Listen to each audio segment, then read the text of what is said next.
கர்த்தர் மோசேயை நோக்கி, நீ இறங்கி போ, எகிப்து தேசத்திலிருந்து நீ நடத்தி கொண்டு வந்த உன் ஜனங்கள் தங்களை கெடுத்து கொண்டார்கள்.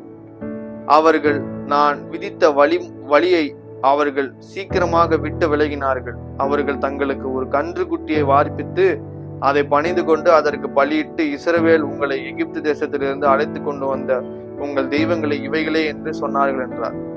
பின்பு கர்த்தர் மோசேயை நோக்கி, இந்த ஜனங்களை பார்த்தேன், இவர்கள் வணங்கா கழுத்துள்ள ஜனங்கள்.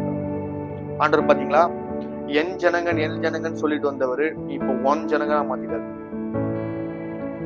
ஒன்னு தெரிஞ்சுக்கோங்க, நம்முடைய காட் வந்து சாவரின் காட். அவர் வந்து சர்வ வல்லமை உள்ளது. அவருக்கு ரீப்ளேஸா நீங்க வேற எதை கொண்டு வந்தாலும் அவர் ஒத்துக்கொள்ளவே மாட்டார். புரியுதுங்களா? அவர் அப்படிப்பட்ட ஒரு தேவன். அவருக்கு நாம செய்கிற காரியம் அவருக்காக மாத்திரம் தான் இருக்கணும். நீங்க என்ன வேணா நினைச்சுக்கோங்க.